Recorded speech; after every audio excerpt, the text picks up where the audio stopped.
Kafun hordoftoota FIB irraa dirree yaadaa torbanitti guyyaa tokko kan isin biraan geenyu qabannee dhiyaannee jirra. Akkuma beekamu gaa dirree yaadaa keenya irratti dhimmoota siyaasaa, dhimmoota wayitawoo kaasuudhaan kan irratti mari'annudha. Arras nama tokkotti qabadhee dhiyaadheen jira. Namni kun uummata musliimaa biratti akka malee nama beekamaa ta'ee fi yeroo dhiyoodhaas immoo mana maree bakka buutotaa keessatti uummata bakka bu'uudhaan nama tajaajilaa jiranidha. Ustaaz Kaamil Shamsoositti qabadhee dhiyaadheen jira. Qophii kana qindeessuun hanga xumuraatti kan isin faana turan Mubaarak Bashir gamoo ogummaa kaameraaf teeknikaan immoo Lammii Solomoonii fi Abdii Dassaalenyiin faana jiru waliin tura. Bagana kan dhuftan. Bagana kan dhagitan. Meegaa akka seensaatti nuuf haa ta'u mana maree bakka buutota uummataa keessatti seentanii tajaajilaatti kan isin jirtanii uummata bakka buutanii jirtu. Mee rakkoo nageenyaa amma biyya keessa jiru akkamitti ilaaltu akka dhuunfaatti? Khair rakkoo nageenyaa biyya keessa jiru kana kallattii garaagaraatiin ilaaluun barbaachisaadha. Rakkoo nageenyaa kana aktuaalii rakkicha haasa'uudhaan duratti rakkoo nageenyaa kun maddi isaa maali kan jedhu hubachuun barbaachisaadha. Rakkoon nageenyaa kun naachuraalii uumamumaan biyyi tokko haala siyaasaa tokkorraa gara haala siyaasaa tokkootti yeroo ceetu jeequmsi walitti bu'iinsi rakkoon adda addaa hin jiraata. Maaliif jennaani qaama duraan biyya kana hoogganaa ture.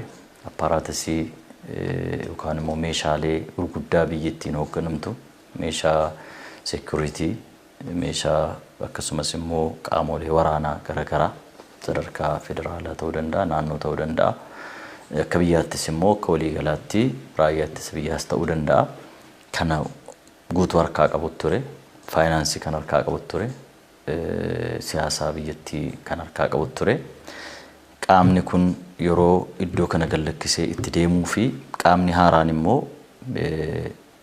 amma ta'e tokko qaama kana keessa ture immoo jijjiiramaan gara kana gaafa dhufu walitti bu'iinsi yookaan immoo konfliktiin jiraachuun is naachuraalii waanuma uumamumaan waan jirudha jechuudha. So kanarraa kan ka'e inni duraan kuni apparaatasiin duraan ture kun sammuu inni itti bocame, sammuu inni itti qajeelfame, sammuu inni itti hojmaan itti kenname garaagaraatu jira. Sanarraa qulqullaa'ee gara fedhii uummataa gara jijjiiramaatti dhufuudhaaf itti ulfaata. Achumaan immoo jijjiiramni kun immoo yeroo dhufu jijjiirama tokko keessatti qaama sadiitu jira yookaan immoo feezii sadiitu jira. Feeziin jalqabaa reezist gochuudha. Isa bira darbamee akkanumatti ta'anii ilaaluun jira. Faallessuun jira. Eegas immoo simachuutu jira. Jijjiiramni kun wantoota isa hanqisu wantoota inni kaleessa qabu harkaa sarba yoo ta'e jijjiiramni kun akka galma hin geenye asiif achitti konfliktii kan uumuu danda'u ta'a jechuudha qaamni kun. Qaamni rakkoo kana uumu yookaan konfliktiin kun akka uumamu godhu eenyudha irra caalaa rakkoo kaaba irratti mudatee TPLF waliin wal qabsiisu mootummaa yeroo garaagaraatti ni dubbata. Rakkoon amma irra caalaa immoo Oromiyaa fi naannoo Amaaraa keessatti uumamaatti jira. Rakkoo kana immoo eenyu wal qabsiisuu dandeenya? Rakkoo kana amma gaa abaluu jennee qooda kennuuni sirrii miti. Haqan ta'u. Maaliif jennaan hundiyyuu rakkoo kana keessaa gahee qaba. Mootummaan yookaan immoo itti gaafatamtoonni sadarkaa adda addaatti jiran kan qulqullinaan biyyi kun akka tasgabbooftu uummanni walqixxummaan akka jiraatu mirgi sabaaf sablammii kan kaleessa sarbamaa ture akka kabajamu kan qabsaa'u akkuma jiru kan immoo walitti bu'iinsa kanarraa bu'aa siyaasaa argachuudhaaf sabaaf sablammii walitti buusuudhaan deemu jira. Seenaa kaleessaa sanas immoo itti fufsiisuudhaafis immoo olaantummaa kaleessa qabu leegaasii kaleessa qabu sana itti fufsiisuudhaaf yookaan kan kaleessa harkaa fuudhamee hamma ta'e tokko yoo ta'u gara uummataatti as deebi'e kana iddoo sanatti deebisuudhaaf kan qabsaa'us jira. Amma fakkeenyaaf ilaalcha saba hunda keessayyuu ilaalchi sirriin jira, ilaalchi jal'ataan dabaan jira. Naannoo Amaaraa yoo dhaqne biyyattii kana yoo Amaarri hooggani malee hoogganamuu hin qabdu. Biyyattii kana yoo Amaarri adda durummaadhaan siyaasaa hoogganii geggeesse malee deemuu hin qabdu. Kanaafiyyuu haala kaleessa yookaan zamana Haile Sillaasee bara Atseewwanii ta'uu danda'a, Dargii ta'uu danda'a. Haala sanatti deebi'uu qabne qaamni amma waan amma deemaa jiru kana fakkeenyaaf Oromooti biyya kana geggeessaa jira, taranyaadha, jaratu jedhee waanuma lafarra hin jira staatiksii maybe booda haasa'uu dandeenya. Waan lafarra hin jirre kana uumee kan sammuu akkasiitiin deemaa jiru jira. Tokko gara sanaan kan jiru kana.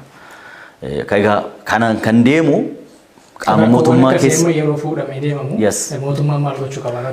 Rakkoon akkasii kun kan deemaa jiru qaama mootummaa keessas jira. Warruma hooggansa sadarkaa ministeeraatti illee jirantu jira. Sadarkaa naannoo hoogganantu jira. Sadarkaa dhimmoota nageenyaa sadarkaa adda addaa hooggananurraa ka'eetu jira. Wanti kun waan ta'eedhaa fi dubbiin achitti dhibaataa jechuudha. Naannoo Oromiyaa soo fudhatte qaama jijjiiramni kun hamma ta'e tokko nuun feevar godheera. Nu fayyadaa jira. Isaaf immoo qabsoo kana nagaatiin itti deemnee arganne jedhee deemaa jiru jira. Lakkii jijjiiramni kun karaarraa dabee jira. Faallaa fedhii Oromoo deemaa jira. Kanaafiyyuu waraanaan waan kana argachuu dandeenya jedhee kan socho'aa jiru jira. Kanas kan deeggaru kan qaama mootummaa keessa jiru jira. Kan ala taa'es kan deeggaru jiru jechuudha. Kana walitti hunduma isaa cafallaqnee yookaan walitti cafaqnee hiikaa tokko kennuufiin sirrii natti fakkaatu. Mootummaan yeroo kana maal godha kan jetteef mootummaan tokkoffaa adeemsa isaa qixa sirrii ta'een ibsuu qaba. Siyaasaan inni hoogganu maa inni? Siyaasaan inni gaggeessu maa inni? Amma burjaajiinsa adda addaa jira. Yuunitarii siistamii biyya kanatti as deebisuudhaaf maqaa naashinaalizimiitiin biyyi kun akkuma kaleessa ture afaan tokko haasa'uu qaba manni kun afaan biraa dhagahuu hin qabnu miidiyumatti as bahanii akkamitti afaan Oromoo afaan federaalaa ta'ee warra iyyu jira. Amantaanis amantaanni biraa kun hacuucamuu qaba. Amantaa tokko qofatu glorify godhamee guddifamee ibsamuu qaba. Sabas yoo ta'e sabni inni kaan sadarkaa lammaffaatti ilaalamuu qaba. Tokkotu keessaa exaggerate godhamee ibsamee qaba jedhee wanti deemu jira. Kana mootummaan adabatti gochuutu irra jiraata.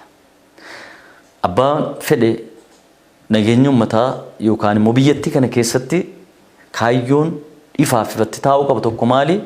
Kana booda biyya kana keessatti walqixxummaadhaan yoo jiraanne malee tokkoon keenya kabajni yoo jiraanne malee aadaa walii afaan walii amantaa walii kabajni yoo jiraanne malee akka kaleessaa sana tokko gubbaara tokko jala ta'aa jedhamu sun waan hin taaneef kallattii kanaan namoota faallaa kanaa deeman mootummaan sirreessee adabee karaatti deebisaa deemuu qaba. Keessattuu caasaa mootummaa keessa warra miila tokko achi kaa'atanii as kaa'atan kana qulqulleessuu qaba mootummaan. Mee amma isin fakkeenyaaf mana maree bakka buutotaa keessatti uummata bakka buutaniitu kan isin jirtanii yeroo isin uummata bakka buutanii jirtan kanatti lakkoofsaan hedduudha kan ta'an namoonni lubbuudhaan darbaatti kan isaan jiran rakkoo nageenyaatiif. Sanaan alammoo qaama mootummaarraallee gaaga'aminsa lubbuu namaatiif warri sababa ta'an akka jiran yeroo garagaraatti ibsi kallattii garagaraatiin bahullee ni ifoomsa. Isin maal hojjechaa jirtu? Mana maree bakka buutotaa keessa jirtu kallattiin illee piraayim ministeerii gaafachuu dandeessu. Akka rakkoowwan kun furmaata argataniif gama mootummaatiin wanti jirus akka qulqullaa'u nageenyi uummataa akka eegamuuf maal hojjechaa jirtu maal goota? An akka nama dhuunfaa tokkootti akka bakka bu'aa uummataatti dhimmi kun dhimma nu ilaallatudha. Ana ilaallata akka dhuunfaatti kallattii baay'eedhaan akka sabaattis akka amantaattis akka namummaattis na ilaallata waan ta'eedhaaf yeroo adda addaa irratti ajandaan kun seeta akka godhamu mariin akka irratti gaggeeffamu naashinaal diyaaloogiin yookaan mariin biyyoolessaa gaggeeffamee araarri waaraa ta'e araarri gad dhaabbataa ta'e biyya kana keessatti akka bu'u qabsoo guddaadha kan hin godhu jechuudha. Namoota waan kana na wajjin simatanii godhanuun jechuudha. Akka dhuunfaattis akka miseensota mana maree keessa jiranutti jechuudha. Akkuma ammateetti qaama mootummaa kana keessa ta'e kan akka hojjetanu kan namoota nagaa ta'an hin hidhanne dhiiga isaanii dhangalaasan ajjechaa baay'ina qaama nama suukanneessu kan ajjeesan maneedhaatii baasanii kan ajjeesan namoota nagaa moomaa tokko dhadhanne rasaasitti dhukaasanii iddoo adda addaatti namoota gurguddaa kan ajjeesan qaama mootummaa keessa jira. Kun qulqullaa'uu akka qabu yeroo adda addaatti irratti qabsaa'utti jirra. Egaa wanti tokko waan ati always baatee miidiyaatti hin dubbanne hin jiraata. Kan qaamaan argitee muummee ministeeraas ta'uu hooggantoota naannoo Oromiyaas ta'ee naannoo adda addaa jiranittis wanti kun akka dhaabbachuu qabu. Namoonni waan kana keessaa harka qaban immoo gara seeraatti dhiyaachuu akka qaban itti gaafatamuu akka qaban yaada kennuudhaan namoota immoo iddoo adda addaatti hidhamanis dhaqnee qaamaanis daawwachuudhaan ilaaluudhaan waan jirri irra jiran akkaataa qabiyyee jiraa maal fakkaata kan jedhu akka gadhiifamuus illee gochuudhaan namoota baay'ee dhuunfaadhaan yani parsanaalii keessatti yeroo komaandii poostiin darbe keessatti namoota baay'ee namoonni meebii sagantaa keessa hordofan waan kana baragaa ta'uu danda'u baay'een saala personally Addis Ababa Police Commissioner dhaquudhaan Police Commissioner Oromiyaa dhaquudhaan Police Commissioner Federaalaa wanti jiru namoota yakkaan hidhaman even sababa biraa saboota adda addaa Tigree irraa kan hidhaman kan hin gadhiisise Oromoo irraa namoota adda addaa irraa akkanumaan shakkiidhumaan ati shaneedhaan kan hidhaman ati TPLF hin deeggartan namoota hidhaman hariiroo yookaan sochii dhuunfaatiin kan socho'ee eegsises namooti baay'een jiru. Ammas immoo wanta akkanaa kun egaa waanuma nuti akka itti gaafatamummaa itti fudhannee itti fufnu jechuudha. Biyya kana keessatti nageenyi tasgabbiin akka bu'u. Namoota ajjechaan irratti raawwatamu keessaa namootni gurguddoon illee akka jiran kaastaniitu kan isin jirtan isaan keessaa abbootiin gadaa Fantaalleetti ajjeefaman illee warra tokkodha. Abbootiin gadaa Fantaalleetti ajjeefaman kanarratti manni maree bakka buutotaa illee ibsa ifa ta'e kennee hin jiru. Mariis ta'ee ajandaas ta'ee ka'ee hin jiru. Keessattiyyuu ajjechaa kanaan wal qabachuun yeroo hedduu irra deddeebi'uun waraana adda bilisummaa Oromoo yookaan mootummaan shanee jedhee kan waamu sababa godhatamaa erga ture booda koomishiniin poolisii Oromiyaa akka qaamolee nageenyaatiin ajjeefaman kaaseetu kan inni ture. Mee isin mana mareetiin dhimmi kun xiyyeeffannoo argachuu dhiisuunsaa abbaa gadaa kana ni beektu deeman yaada. Xiyyeeffannoo argachuu dhabu meebii ati dhaga'u dhabuun hin mala yookaan immoo maaliifi arguu dhabuun kee malaan immoo ragaadhaan siidha gaafa reportii ji'a jaha abbaan alangaa federaalaa gaafa dhiyeessu gaafiilee mana mariitti ka'an keessaa tokko kana. Maybe I think live natti hin fakkaatu miidiyaadhaan garuu darbee jira. Gaafatame maaliif amma yawwanaa ibsa akka itti laatamne jalqaba namni waan kana ibsa sirrii ta'e kan baase koomishinii mirga namaa federaalaa yookaan Itoophiyaatu iyyuu namoonni kun qixa yakka ta'een akka ajjeefaman qaamni itti gaafatamummaa isaa fudhachuu qabu akka fudhatu ibsa baase. Achi booda poolisiin Oromiyaa duraan asii achi qaqqabaa turanii isaanis qaamuma poolisiitiin akka kenname baase. Deen kana hundeeffachuudhaan mana marii irratti gaafa riippoortiin ji'a jahaa gabaasni ji'a jahaa kan abbaa alangaa federaalaa gaafa dhiyaatu gaaffiilee ka'an keessaa tokko isa kana turan jechuudha.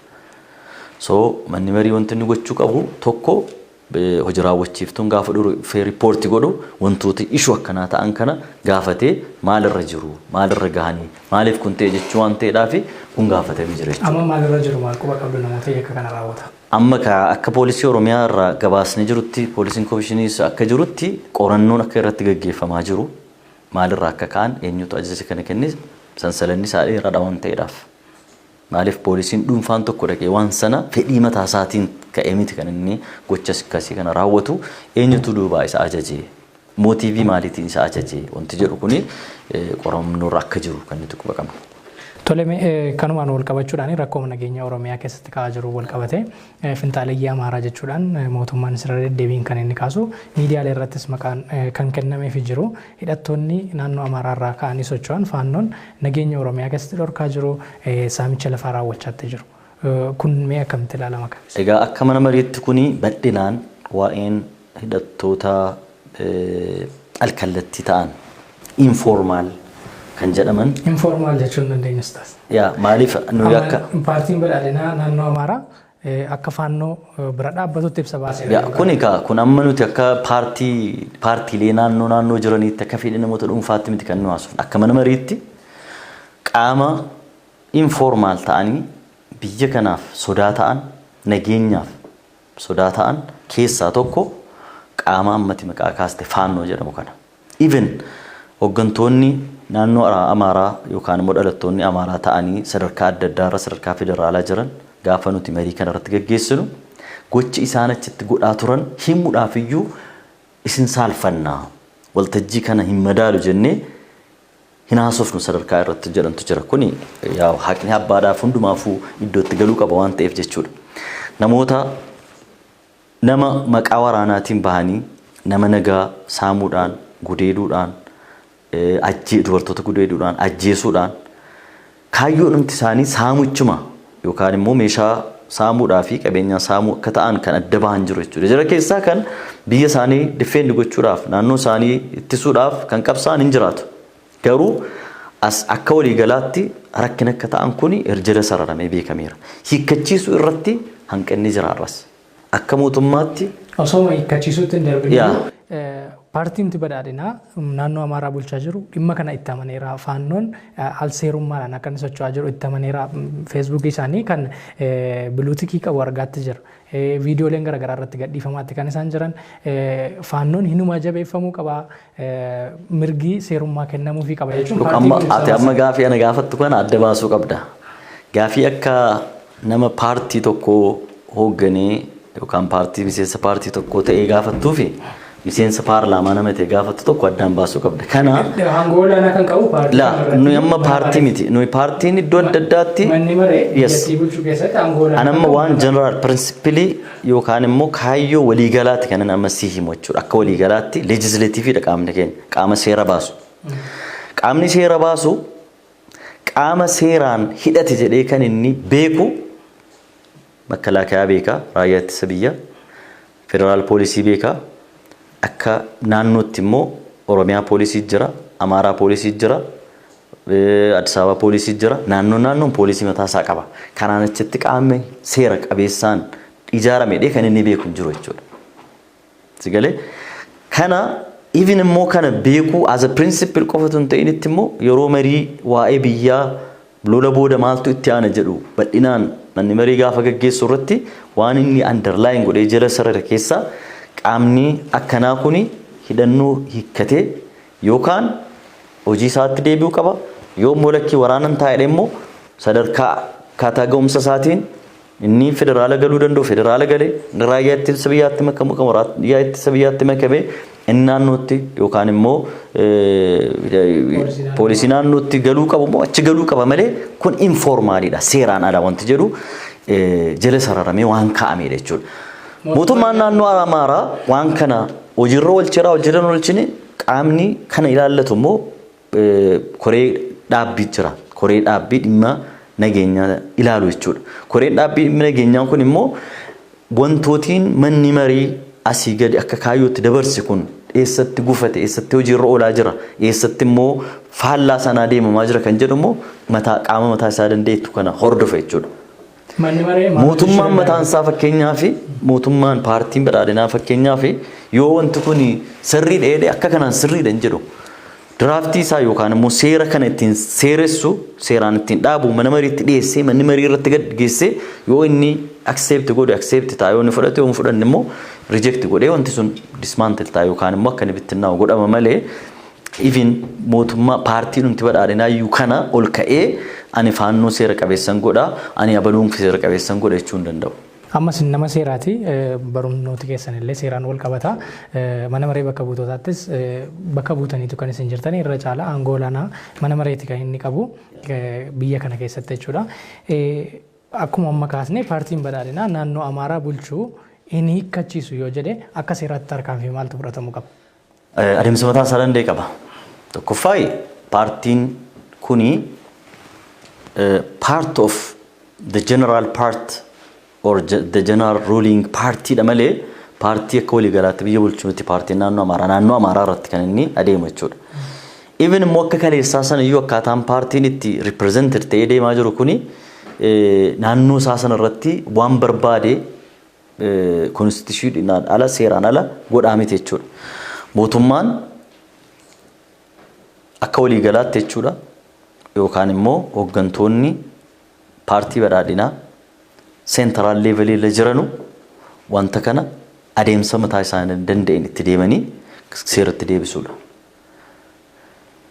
Then wanti kun hamma sadarkaa dhaqee mana murtii itti dhaqu paarlaamaatti hamma dhihaatu eegasii booda paarlaamaan qaama waan kana fudhachuu didirratti sadarkaa inni itti murtii itti dabarsu adeemsa kanatu jira jechuudha. Amma garuu sadarkaa sanatu hin dhaqinitti paartiin badhaadhinaa at central level central committee mataa isaa danda'e qaba waan ta'eedhaaf central committee isaa sanaan paartiilee miseensolee paartiilee naannoo irra jiran kanatti aangoo mataa isaa danda'e qaba. Jarri kuni as a representative assigned godhamanii hojiin itti kennamanii achi dhaqan malee isatu asii ka'ee muuda. Isatu asii ka'ee erga naannoo irraa ergamanii dhaqu jechuudha. Kan naannoo irraayis as from central level. Kana waan ta'eedhaaf adeemsa mataa isaaniitiin kun jirri akkamitti akka deemanu hojii mataa isaaniiti kun. Eeyyan egaa asumaan wal qabsiisee sababii barnootiin keessan seera waliin wal qabatuuni aangoo mootummaa federaalaa fi aangoo mootummaa naannoleellee bareechitanii nama beeku keessa nama tokkodha sen. Amma rakkoo Oromiyaa keessatti mudataa jiruuf daangaa ce'amee Oromiyaa keessatti manneen namaa gubachaa jiraniif lubbuu namaa darbaa jiruu fi hanqinni mootummaa naannoo irraa moo mootummaa federaalaa irraa mul'ata? Inni guddaa mootummaa naannoo irra jira. Mootummaan naannoo isaa kana bulchuun autonomii mataa isaa danda'e seera mootummaa irratti bocamee lakkaa'amee fudhatee jira. Godina isaa kana keessatti qaamni abbaan fedhe makkalaakayaan yookaan raayyaan ittisa biyyaa yoo mootummaan naannoo Oromiyaa iddoo kanatti ani rakkadheen jira. Poolisii naannoo Oromiyaatiin rakkina kana tasgabbeessuu hin dandeenye yoo inni jedhee waame malee poolisii federaalaa dhaquu hin danda'u. Raayyaan ittisa biyyaa dhaquu hin danda'u. Waamicha kana iyyuu gaafa waammatu waammachuuf ani jedhee gaafii isaa kana seeratti deebisee caffeedhaaf dhiyeessee caffee waan kana qoratee hanqinni jiru kun dhuguma moo dhugaa miti. Wanti hojii raawwachiiftuun dhiyeesse kun lafarratti waan jiru moo waan jiru miti jedhee qorateetu iyyuu ookee waammadhu jedhee hayyama kennaaf jechuudha. Waamichuma kanaafuu caffeen jalqabaa. Caffeen mirkaneessuufii qaba jechuudha. Kanaafuu rakkina daangaan cahamee naannoo Amaaraa irraa dhufee gaafa Oromiyaatti cahu naannoo Somaalee irraas haa ta'u naannoo biraa irraas Beniishaangul irraas Oromiyaatti cahamee ta'a taanaan yookaan Oromiyaa irraas garasitti cahame taanaan seeraan ala tokko autonomii tokko diigee seenuu hin danda'u jechuudha. Hundi mataasaa daangaa mataasaa irratti autonomisiin isaadha yookaan immoo olaantummaan isaadha jechuudha. Kana godhe taanaan adeemsa mataasaa danda'ee jira. Yoo dubbiin achitti konfiliiktiin kun uumame federeeshiniin kanaaf kan inni taa'ee jiru. Federeeshiniin manni maree federeeshinii rakkoolee daangaalee naannoof naannoo gidduutti jiran furuudhaaf waan ta'eedhaaf yoo wanti kun naannolee kana lamman furamuu dadhabee wal hubachuun dadhabame qaama kanaaf dhiyaate qaamni kun furmaatatti laachuu danda'a. Kunis adeemsa mataasaa danda'e qaba. Egaa seerri kun eegamaa jiraa fi eegamaan jiru yoo lafatti gadi buune ilaalle hanqina guddaatu jira. Rakkina guddaatus jira. Even federeeshiniin humna isaa yookaan aangoo seeraan kennameef guutuu isaa exercise godhaa jira yoo jenne gaafii mataasaa danda'e qaba jechuudha. Exercise godhaa jira. Utuu inni achi taa'ee jiru konfiliiktiin daangaa iddoo baay'ee keessatti uumaman kun maaliif uumamanii? Maaliif solve hin godhamne? Hojii isaati. Hojii gurguddaa inni hojjetu keessaa tokko isa kana waan ta'eedhaaf jechuudha. Kun hanqina mataasaa danda'e qaba. Amma kanaaf rakkoo nageenyaa keessattiyyuu finxaaleeyyii naannoo Amaaraa irraa dhufaniin Oromiyaa keessatti mudachaa jiruuf itti gaafatamummaa mootummaa naannoo Oromiyaa fudhachuu qaba moo eenyu fudhachuu qaba akka keessatti? Kana mootummaa naannoo Amaaraa fudhata. Mootummaan naannoo Oromiyaa. Mootummaan naannoo Oromiyaa yoo kana ittisuu dadhabuu isaa kana immoo ofii isaatii dadhabee adeemsa reefu kaasne sanaan deemee yoo hin jenne innis itti gaafatamummaa mataa isaa qaba. Itti gaafatamummaa qaba. Uummata isaa ittisuu qaba. Dhiiga uummata isaa, nageenya uummata isaa, nageenya naannoo isaa kana eeguu qaba, tasgabbeessuu qaba jechuudha. Abbaan fedhe daangaa ce'ee cabsee dhufa taanaan daangaa kana eeguu kan qabu isa. Inni suni trace gochuu isaatiin, cabsuu isaatiin, intrude gochuu isaatiin inni suni hin gaafatama. Inni kun immoo defend uummata isaa kana ittisuu dhabuu isaatiin inni kunis hin gaafatama jechuudha. Kanaaf lamaanuu itti gaafatamummaa qaba. Even yoo jarri kun lamaan itti gaafatamummaa isaanii kana bahuu dadhaban immoo mootummaan federaalaa sadarkaa inni itti waan kana yoo jarri kun lamaan dhimma kana ignore godhan dhiisan taate sadarkaa inni itti intervene gochuu qabu jiraata jechuudha. Meegaa asumaan wal qabsiisee amma yeroo kanatti lubbuun namootaa darbaatti jira. Abbaan itti gaafatamummaa fudhatu mootummaa naannoo Amaaraa ta'u Oromiyaa lubbuun namaa gaaga'amiinsi qabeenyaa biyyattii keessatti mudachaatti jira.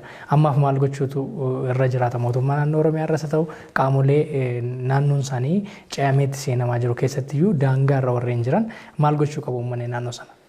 Egaa akka uummataatti yoo haasofne uummanni maal gochuu qaba? Uummanni hamma danda'een uummataaf uummanni walii wajjin jiraata waan ta'eedhaaf karaa nagaa ta'een yoo walitti bu'insi kun walitti bu'insa uummataaf uummataa ta'e waan hin taaneef kana siin jedha.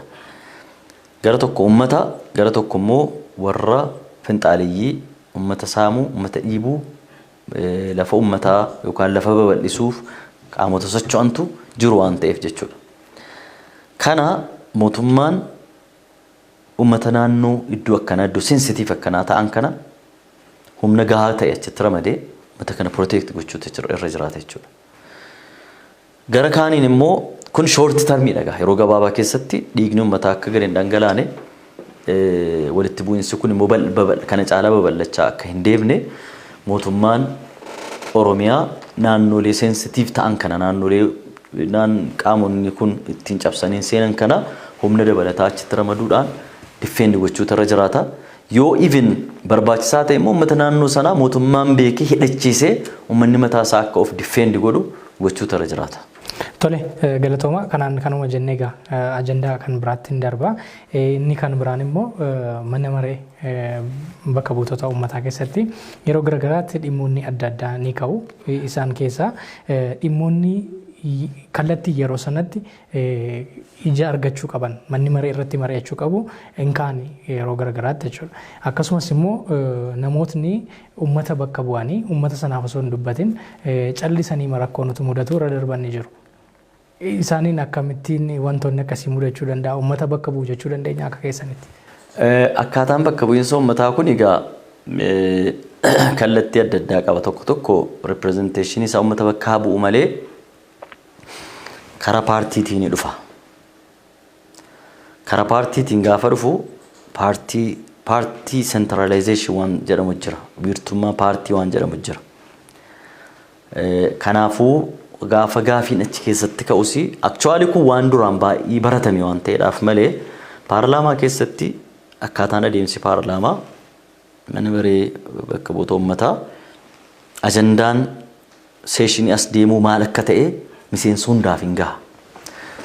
Fakkeenyaaf bultii 10 booda yookaan ji'a tokko booda muummeen ministeeraa riippoortii dhufee dhiyeessa.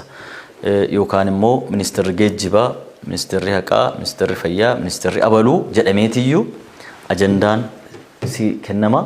Namni gaafii achirratti qabdanu galmaa haa jedhama. Open. Si galeera? Otoo wal ga'een sun hin taa'an. Ganaa bultii 15 dura galmaa haa jedhama. Hin galmuuf abbaa dura bu'ee galmaa nama 15 20 akkuma yeroo itti ga'etti kennama jechuudha. Kunis akka fooyya'u actually sochiin jira. Gaafiin gaafatamaa jira ammas jechuudha. Egaan namoonni amma kun dhimma paartii qofa miti. Dhimma nagaatiin wal qabatee dhimma karaatiin wal qabatee fakkeenyaaf ministeerri fayyaa dhufee riippoortii dhiyeessa taanaan naannoo isaatti jiru rakkoo akka biyyaatti fayyaadhaa wajjin wal qabatee jiru. Ijaarama hospitaalaa haa ta'uu tajaajilachi keessatti kennamu haa ta'uu wal gahiinsa haa ta'uu yoo ministeerri barumsaa dhufee rakkoo mana barnootaatiin wal qabatee jiru haa ta'uu rakkoo barsiisuuf barachuutiin wal qabatee jiru haa ta'uu rakkoo mirgaatiin wal qabatee jiru haa ta'uu hin kaa'a jechuudha. Amma fakkeenyaaf dhiyoodhuma kana kan ji'a 9 gaafa ministeerri barnootaa dhiyeessu gidduudhuma sana magaalaa kana keessatti maaltu ta'aa ture hijaaba ijoollee hijaaba uffatanuu fi yookaan salaata mooraa keessatti salaatanutu dhowwamaa ture. Ishuu ta'ee dhiyaate achirratti jechuudha. Kaafame. So miseensi akka kan kaleessaa sana miti har'a. Sensitivitiin miseensa maree jira har'a. Kanaaf namoonni gaayaa'u aktiviitiin namaa immoo wal dhaba. Tokko taa'ee waa barreessuu danda'a. Tokko haasaadhaan waa ibsuu danda'a. Kallattiin adda addaa jira. Garuu namni uummata bakka bu'a jechuun immoo rakkoo uummata keessa jiru carraa argateen adrees gochuudha. Baay'ee rakkoo uummata keessa jiru adrees gochuun kursii paarlaamaa qofarra teessee miti. An fakkeenyaaf godina Lubbaabooriin bakka bu'e. Uummata Itoophiyaa bakka bu'uun akkuma jirutti ta'e ispeesifikaali jechuudha. Rakkoo godina Lubbaaboora, rakkoo fayyaa, rakkoo karaa, rakkoo dirree xiyyaaraa, rakkoolee adda addaa kana kan mana marii irratti ta'an hin kaasne waajjiraalee kanarra garuu deemuudhaan kanan itti milkeesse jira. Sigaleera. Kallattii biraan ittiin milkaa'uu danda'us jira. Jaa itti gaafatamummaadha gaafa jedhamu yookaan bakka bu'aa uummataa jedhamu paarlaamaadhuma qofarra taa'anii gaafatanii deebii qofatu hin ta'in itti hojii kooteette karaa amma fakkeenyaaf godina Lubbaaboraa keessatti hanqina guddaatu jira bara darbe kana keessatti. Kanaaf karaan akkamitti karaan dhaabbate ture kan nuti aktiveet goone kan sochoose jechuudha. Dirree xiyyaaraa almost waggaa 6 deemee uummanni deebiitti dhabee kan mirkaneessi jira.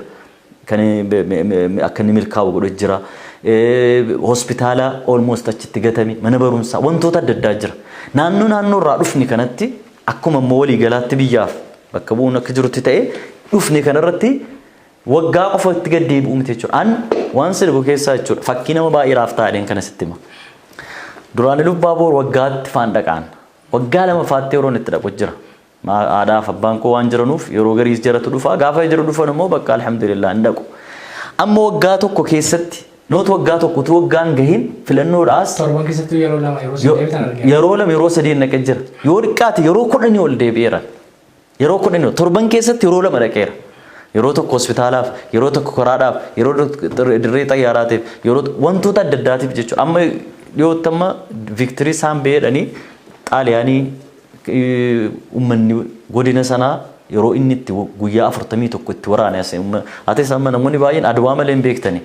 Saambee Victory jechuun Xaaliyaaniin Adwaatti eegamoomtee booda deebitee asiin immoo galuudhaaf Suudaaniidhaan seentee biyya sana cabsuudhaaf deemtee uummanni keenya bahee lolli guddaan gaggeeffamee Xaaliyaaniin achitti booji'amtee cabsamtee jirtu sanarratti sochii guddaa godhaa jira. Namni naannoo isaatti bakka bu'aa uummataati gaafeen iddoo beellitti bu'ee, iddoo hongeen itti bu'ee, iddoo karaa rakkinni jiru, iddoo manni barumsaa rakkinni jiru, iddoo rakkoon mirgaa rakkinni itti jiru, rakkoo hawaasaa kana kallattiidhaan dhaqee adrees gochuutu irra jiraata jechuudha. Manni maree keessa namootni hedduun jiru. Ammasin Iluu Abbaa Boriin bakka buutanii hojiilee garaagaraa akka hojjechaa jirtan kaastaniitu. Bakka itti rakkoon beela hamaan mudate callifamee taa'amaa jiru yookaan furmaatni waaraan sun barbaadamin isinillee Iluu Abbaa Borii rakkaatanii achitti gargaarsa yeroo isin geessitan hin mul'ata. Warreen akkasii maal gochuu qabu uummata warra bakka bu'u? Socho'uutu irra jiraata. Uummata bakka bu'u jechuun single individual irraa kaateetu uummata sana 100 200 bakka bu'ee dhufa namni tokko jechuudha. Ati bakka bu'umsi kee gaafa uummanni kee gaddu yoo wajjin gaddin waan qabduun yoo bira dhaabanne yoo waan biraa dhabdee dhaxxeellee boossee imimmaan keetiin illee yoo bira dhaabbanne bakka bu'umsaa kee bakka bu'insi kee ma'anaan qabu yookaan hiikkaan qabu. Cuma kursii teessee damoozuma paarlaamaa nyaattee mana paarlaamaan see kana keessa teessee it does work akkasittiin ta'u bakka bu'insi uummataa jechuudha. Uummataa keessa jiraachuu sirra jiraata. Rakkoo uummataa keessa jiraachuu, rakkoo uummataa hirmaachuu. Kun egaa akka namasiin jedhe kana kursii mana marii irratti waan furmaata argatu miti kun maal gochuu sirra jiraata. Namoonni naannoo sanarraa filatamanii dhufan walitti qabamanii waldaalee adda addaatu jiru. Inni jiru adda addaatu jiru. Qaama mootummaa adda addaa jiru. Uummanni kun beela'eera. Nyaanni gahaan hin qaqqabnee fi horii isaaniitiifis ta'ee namaafis ta'ee hin qaqqabne. Even immoo furmaata dhaabbataa immoo maaltu godhamuu qaba? Iddoo bishaan itti baafamuu qabu akkamitti bishaan baha? Iddoo jal'isiin itti uumamee kana booda hongeen kun akka homaa tokko uummata kana miini godhamu akkamitti godhamuu qaba? Kanaan wal qabatee naannoo Sumaalee dhaqeera. Naannoo adda addaa irratti iddoon itti socho'anii jira jechuudha. Kanaafuu socho'u naannoon tokko akka gaariitti socho'u naannoo Somaalee yoo fudhatte haala gaariidhaan waan kana adrees gochuu sochoosuu keessatti baay'ee socho'anii jiru. Naannoon biraa garuu sochiinsi kun hanqina mataa isaa danda'e qaba. Yeroo kana yoon sochootee uummata kee bira dhaabanne yeroo unuma riippoortiidhaaf walgahii foormaaliitii eeguun hin barbaachisu yeroo akkanaa kana keessatti jechuudha. Waggahiin paarlaamaan iskeejuulii kaa'ee jira. Bakka bu'oonni yeroo isaaniitti dhaqanii uummata isaaniitti dubbisan isa eeguun qabu namni. Yeroo akkasii taajabdanii beektanii baay'ee takkaa kan amma namoonni gaafan barana Iluu Abbaa Borii dhaqu nu nama takkaafillee erginee as deebi'ee nu mari'achiise takkaan agarreen hin jiran. An dhaqee gandatti iddoo irraa filame maayini rakkinni keessan rakkinuma naannichaa akka waliigalaatti furaa jirruuyyuu gandi mataa isaa danda'e. Inni tokko karaan asii koobilistooniin baheefii jira, inni tokko karaan hin baaneefi, inni tokko ifaan asii galee jira. Tuudhuma ifaan magaalaa keessa jiru, inni tokko sararri asii hin qabu, inni tokko bishaan dhugaatii qulqulluu asii hin jiru hin jiru. Waan kana dhaqxee dhaggeeffachuu qabda. Daayirekshinii kennuu qabda. Yeroo gabaabaatti kanatti furtu jira, kanatti immoo hin furre jira. Even immoo bakka waggansachi jiru immoo yoo ati hidhattee waan kana hin jenne yeroo namatti tolee waan kana furmaatatti kenna. Kanaaf kana baay'ee taajabna baay'ee. Hojiilee gaarii hojjechaa jirtan keessaa irra xiqqoo isaa kaastaniitu kan isin jirtani. Jalqaba irratti immoo akka kaastan uummata bakka bu'u jechuun uummata lafa itti filataman qofatu hin taane uummata biyyattii bakka bu'uudha jettaniitu kan isin jirtan. Sanuma wal qabatee mana maree bakka buutotaa irratti gaaffii isin kaastan keessaa tokko dhimma baqattoota Suudi Arabiyaa keessatti miidhamaa turanii kaastaniitu kan isin jirtani. Dhimmi kun bakka bu'ummaan keessan akka biyyaalessaatti akka ta'e illee agarsiistaniitu kan isin jirtan. Yeruma sanatti immoo rakkoon Oromiyaa keessatti rakkoon nageenyaa, rakkoon qaala'insa jireenyaa, rakkooleen hedduun kan isin rabeettan hedduun isaa kan jiru kan hin kaane hedduu isaatu ture jechuudha. Gara fuulduraatti rakkoowwan akkasii akka kaa'aniifis akka irratti hojjetamaniifis maal hojjechaa jirtu akka dhuunfa? Ani amma danda'ameeni ilaa rakkooleen tokko abbaa baay'ee qabu. Sigaleera nama baay'ee kaasa. Rakkoo qaala'insa jiru, rakkoo qaala'insa zayitii, rakkoo qaala'insa harcee midhaan nyaataa, rakkoo qaala'insa nadaajii, rakkoolee adda addaa kana abbaa qabu hin kaasan hundi mana mariitti yoo dhaggeeffattee ta'e almost irra deddeebi'ame yoo ayin barumsaa dhufe hanqinni barumsaa, kwaalitiin barumsaa, rakkinni kaarikulamii, rakkinni hin ka'a. An focus kan irratti godhu maali? Rakkoo abbaan qabne jira. Ummata abbaan qabne baay'eetu jira biyya kana keessa. Sagalee eenyu fa'i warra abbaan qabu? yeroo biraatu haasofne wayyo hanqa. Ummati beeku qaba, ummati eenyutu abbaan qabu? Baay'eedha. Namoonni sagaleen isaanii ukkaamamanii hin dhagahamne baay'eetu jiru. Dargaggoon biyya kanaa sagalee hin qabu. Barattoonni biyya kanaa sagalee hin qabu. Keessattuu sagalee barattoonni Islaamaa, Muslimaa sagalee hin qaban.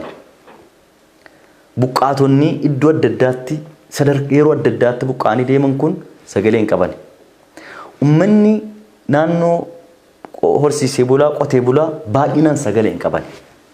Nama bakka bu'u garuu qabu achi qabu. Garuu maa inni namoonni jarri bakka bu'an kun baay'een isaanii magaalumarraa kan jiraatan yeroo filannoo kanatti dhaqan malee adreesiin godham. Waltajjii yeroo jalqabaa irrattis yoo yaadatte ta'e waa'ee qotee bultootaatiif horsiisee bultootaaf xiyyeeffannee akka hin kennamne qaamni kun identify godhamee itti gaafatamummaan isaa baluu hin kennamne kan hin jiru muummee ministeeraatiif kan hin kaase. Fookasii akka addaa waan akka hin argachuu qabu jechuudha. Waa'ee fitii ministeerii yookaan immoo ministeera haqaa rakkina isaati kan hin kaase. Bu'uura waan ta'eef nuyi immoo isaanis saaxilamne waan ta'eef jechuudha. Waa'ee uummata Saawudii kana yoo fudhatte ana malee namni kaase hin jiru. Uummata hidhamtoota biyya Saawudii jiran, biyya Emireet jiran. Saawudii qofa hin kaasne baay'isee. Emireetis Saawudiis jiran. Achirraayyuu hin dhaabanne halkanii guyyaan hordofaa jira. Amma yeroo nama si bira dhufu kana yoo xiqqaatti silkii 10 wal tumanii dhaasne keessaa natti bilbilame jechuudha. Nuu baanee abaluu bahee abaluu hafee guyyaa guyyaarraa namni fe'amaa jiraatus baay'ina namaatiin wal simachaa waan hin jirreedhaa fi ganamaa galgala waan kana na hordofa jechuudha. Of durattis namoota ukkaamsamanii sagaleen isaanii ukkaamsaman abbaa fedhee ta'u. Saba fedhee ta'u, amantaa fedhee ta'u, sagaleen isaanii dhagahamu yookaan immoo namni isaaniif hin dhageessisu jedhuuf dhageessisuudhaaf karoora qabu. Asuma irratti kanumaan kan wal qabatu ijoolleen hedduun biyya Arabaa keessatti miidhamaa akka jiranii fi akka biyyatti galaa jiran illee miidiyaaleedhaanis nutis miidiyaa keenya yeroo garaagaraatti hawaasa biraan gahaatti kan nuti jiru. Amma sodaan guddaan dargaggoon biyya keessa jiru hojii hin qabu. Hojii dhabdummaan heddummatee tokko inni jiru amma immoo gara biyyaatti galuuf jiru kan jedhaman 100,000 kan lakkaa'amanidha jedhee ibsi bahee jira. Maaltu yaadamaa fi jira isinis akka dhuunfaatti haallitu mijatee fi jettanii kan isin yaadaa jirtan jira laata? Ani qofa osoo hin ta'in gaafa uummanni kun biyyatti akka deebi'amu gaafa muummee ministeeraas paarlaamaa irratti dhiyaatee ibsa kana kennee jedhu achi booda koreen qaama mootummaa kudha jaha wayinatti fakkaata irraa ijaarame. Koree sana keessa eenyutu jira? የስራ ፈጠራ ሚኒስቴር ኪሎትና ስራ ፈጠራ ሚኒስቴር kan jedhamu ministeera hojii uumuu kan adde Mufarriyaat Kaamiliin kan hoogganamu qaama sanatu as keessa jira jechuudha. So karoora mootummaa keessa jiru keessatti namoonni kun gaafa achi dhufanu qaxxitaa dhufanii biyyattiin galanu. Kaampii jira, iddoo isaan itti boqotaa jirantu jira. Kan rakkina fayyaa qabanu achitti akka yaalaman namoonni kun identify godhamanii immoo hojiitti akkaataa itti isaan galchuun danda'amu ijaaranii naannoo isaaniitti akka kennanii naannoon immoo hojiitti akka galchu jechuudha. Egaa wanti beekamuu qabu tokko kun rakkinni kun qaama lamaan jira. Baay'inni nama keenyaa waa'ee hojii kana yoo fudhannu hojii mootummaan akka uumee kennuuf barbaada. Yaadattaatis yuunivarsiitii irraa baatee irra guddaan giraajuweetii namni godhe achii bahu hojii mootummaatti qaxaramuudha kaayyoosaa. Hojii mootummaa waajjirri mootummaa immoo kaappaasitii hamma ta'e tokko qaba. Nama kan simatu jechuudha. Hunda kana qaxaree hin danda'u. Kun egaa booddeetti immoo yoo deebine rakkoon barumsaa yookaan kaarikulamiin biyya keenyaas ijoollee achii bahan kana hammam tokko akka hojii uumanuu isaan oomishee jira isaan godhee jiran hedduus immoo gaafii mataa isaa danda'e qaba. Kanaaf akka waliigalaatti carraan hojii biyya kanatti bal'aatu jira. An takka waajjira mootummaa qaxaramee hojjedheen beeku. Alhamdulillah irraa nama amma ta'e tokko nama yoof jedhatti qaxaree namni hojjechiisu jira. Hojiin carraan baay'eetu jira. Garuu hojii kana tuffachuutu jira. Haalli mijataan isin jiru dargaggoon.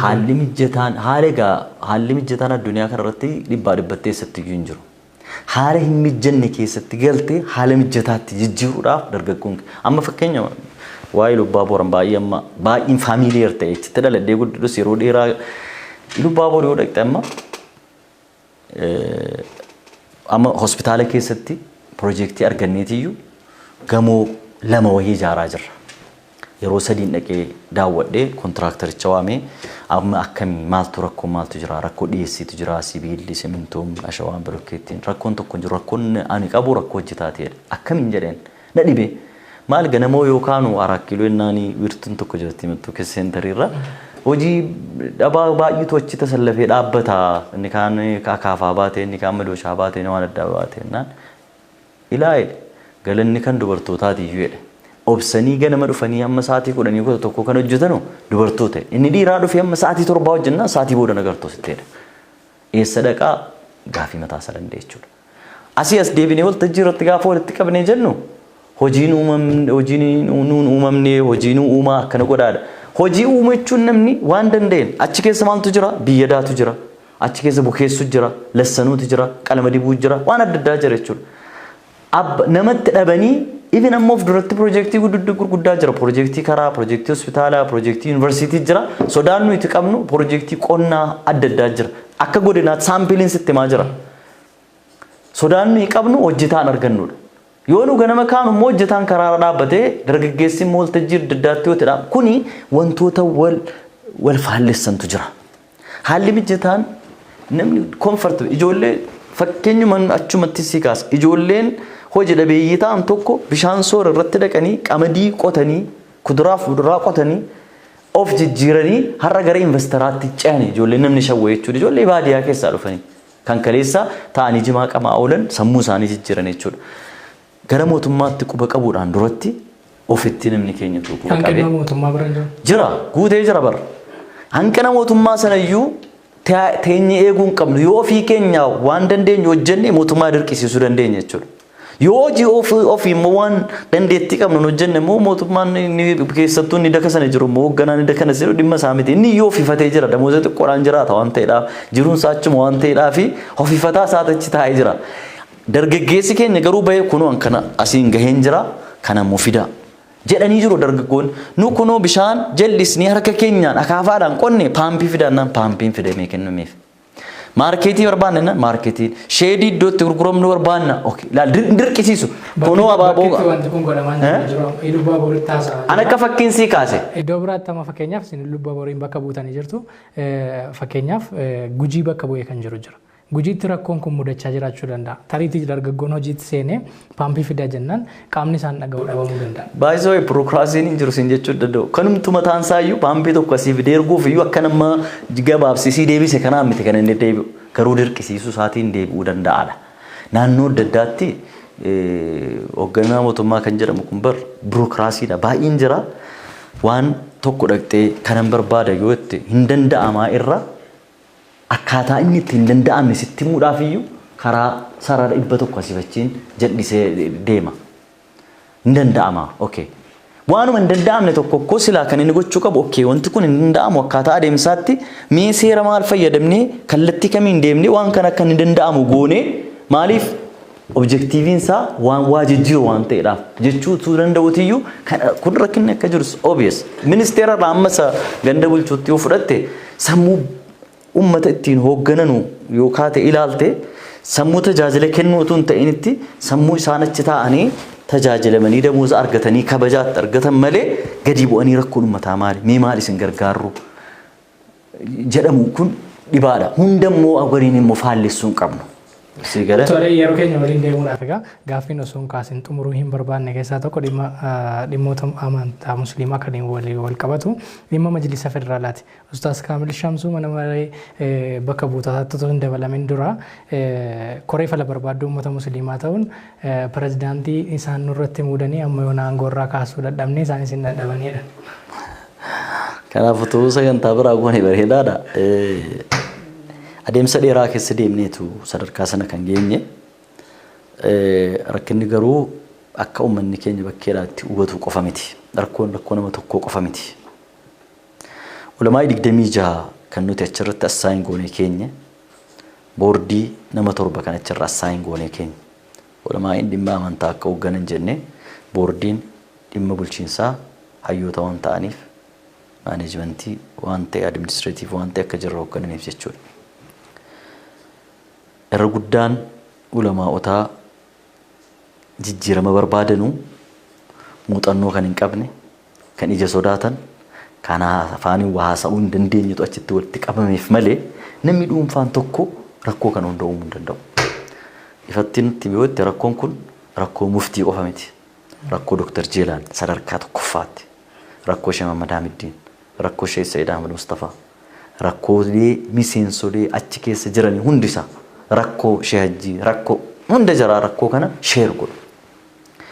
Utuu jarri kun dirree sana bal'isanii fi deemuu dhabaatanii gaafa muftii waan taane murteessu Dr. Jeelaan ikwaalii achirra kan keenyeef inni kun isa tokko kaampii tokko bakka bu'a inni tokko kaampii tokko bakka bu'a jedhamee waan kaa'amaniidhaaf no. Isuma sin amma ikwaalii bakka achi keenya yookaan walqixxummaan gamasii gamanaaf inni achi keenya kanatuyyuu isuma kana rakkoo fidee gamasii gamana jedhanii nu qoodanii ma fiduu isaanii rakkoo fidee jechaaru. Yeroo sana keessattis waanuma lafarra jirurraa kaaneetu waan kana kan goone jechuudha. Majlisa Ahbaashii duraan dure diiguudhaaf yeroo waan hin qabneef haala itti aanu keessatti immoo kana gochuun ji'a jahaaf qofa keenya waan ta'eedhaaf kana goone yeroo sana keessatti jechuudha. Ji'a jaha sun yeroo darbu amma gara waggaa sadiitti darbu. Ji'a jaha yeroo darbu sababa adda addaatiin gidduudhaan koronaan dhufee lolaan dhufee maaloo dhufee majlisas warri silaa uummata bakka bu'am jedhan dhumma dhuunfaadhaan obsa dhabuudhaan ejjennoo dhabuudhaan keessaa booddeetti lo'anii manatti galanii sigaleera boordiin mataasaa. Wanti kun akka furmaata argatuuf isin warra koree kana fala barbaacha uummata musliimaatiif fala barbaanna jedhamee hundeeffamee fala jettanii ji'a jaha keessatti murtiiwwan garaagaraa akka murteeffamu warra godhe keessaa isin tokko. Sanaan alatti aangoo majlisaaf erga kennitaniin booda mana mareetiin akka labsamuuf akka dhuunfaatti illee sochii guddaa gootanii akka isin labsisiistan qubanan qaba. Dhimmi kun ammas furmaata akka argatuuf Ustaaz Kaamil Shamsuu maal hojjechaa? Takkaa jalaa nafne. Amma waltajjii dheengadda Ramadaana dura gaggeeffame kana qofa qabdu yoo ta'e waltajjii kun akka gaggeeffamuuf muummee ministeeraa wajjin haasofne hoogganaa paartii badhaadhinaa Adam Faaraa wajjiniin koree muummee ministeeraa waan kana akka ilaalamu assaayin godhe wajjiniin haasofne bal'inaan kana dhiibbaa goone akka waltajjii kana irratti taa'amu godhame namoonni waltajjii kana irratti dhufnu jedhamuyyuu dirqisiifamanii akka waltajjii kana irratti akka hirmaatan rakkoon majlisaa akka furamuu fi kallattii ammasiin jedhe kana deemnee akkaataa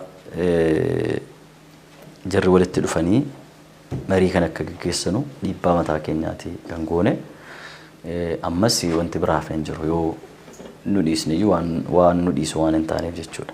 Asuma wal qabatee gaaffii koo xumuraati mootummaa majlisa federaalaa irratti kan irra caalaa gaaffiin ka'aa jiru mootummoonni majlisoonni federaalaa naannoleellee fakkeenyaaf kan naannoo Oromiyaa ammayyuu filmaata otoo hin geggeessin itti fufeema jira.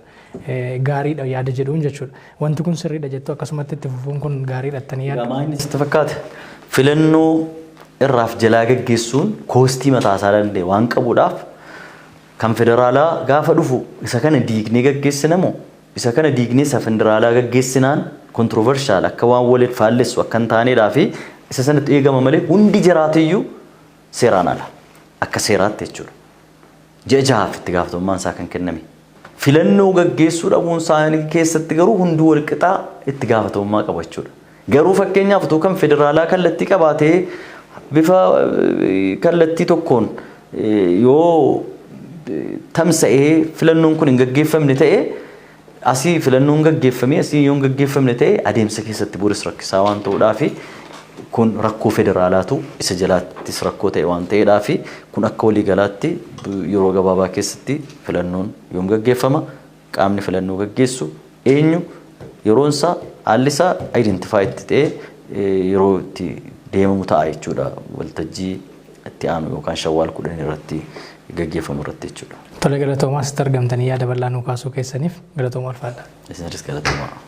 Egaan kabajamtoota hordoftoota FIB irraa kan daawwachaa turtan dirree yaadaati. Dirree yaadaa keenyaan immoo mana maree bakka buutota uummataarraa Ustaaz Kaamil Shamsuu waliin turtii kan taasisne gaaffii isin mana keessan teessanii kaastan hanga dandeenyu kaasneerraaf jennee abdannaa. Gaaffii kan biraaf immoo yeroo biraa yoo carraa arganne waamne kan isaan gaafannu taawwan waliin turtaniif galatoomaa ulfaadha.